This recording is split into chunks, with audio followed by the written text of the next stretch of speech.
டேய், ஜெமினி பிரிட்ஜாண்ட ஒரு புது வீடு கட்டிட்டு இருக்காங்கல்ல, அங்கே ரெடியா செக்ஷன் வேணுமா, உடனே எடுத்துகிட்டு போய் கொடுண்ணே. சரிண்ணா.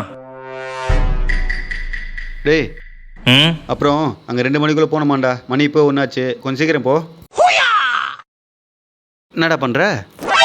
இப்படின்றதுக்குள்ளே போகிறேண்ணா. ஓஹோ, சரி பாப்பா. டேய் மாப்பிள்ள இருடா. டேய் வாடா. நான் ஜெமினி பிரிட்ஜ் வரைக்கும் போனோம், நீ எங்கடா போற? நான் டி நகரில் ஒரு வேலையை போய்கிட்டு இருக்கேன்டா. உனக்கு ஓகேனா சொல்லி நானே விட்டுறேன். ஆனால் வேலை முடியும் 1 மணி நேரம், பரவாயில்லையா? பரவாயில்ல போ. டே மாப்பிள்ள, வேலை கொஞ்சம் அதிகமாக இருக்கு, இன்னும் 1 மணி நேரம் எக்ஸ்ட்ராவும் போல இருக்குடா. டே ஹரிஃபு, டே வெங்கட கொஞ்சம் ஜெமினி பிரிட்ஜாண்ட ட்ராப் பண்ணிடுறியா? வா மச்சான்.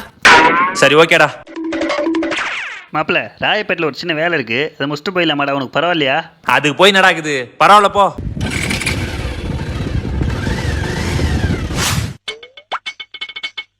அண்ணா, நீ சொன்ன இடத்துல கரெக்டா டெலிவரி பண்ணிட்டேண்ணே. யாரு நீ? ஒரு நிமிஷம். ஹலோ, என் கடையில் வேலை சார், இப்போ என் கரெக்ட் டைமுக்கு வந்தானா சார்? 4 மணி நேரம் லேட் சார். அது காரணம் நீங்க தான் சொல்லி அசிங்கமா உங்களுக்கு திட்டணும்.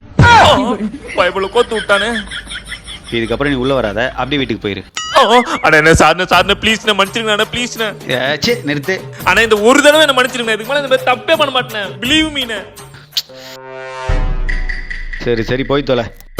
கீழ் பக்கத்தில் ஒரு டோர் கொடுக்கணும், எடுத்துகிட்டு போய் கொடுத்துருவா. இந்த டைம் ஆச்சும் போய் கரெக்டாக கொடுத்துருவா, சரியா?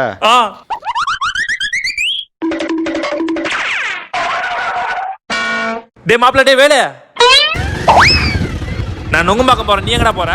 டே மாப்பிள்ள, நான் சென்னை நகர் போறேன்டா. வேலையை முடிச்சுட்டு போறதுக்கு ஒரு 3/4 மணி நேரம் ஆகும், பரவாயில்லையா? அட கூட 1 மணி நேரம் ஆனாலும் பரவாயில்ல, இது வரேன். இப்போதான்டா கரெக்ட் டைமுக்கு போறேன்னு சொன்னேன்.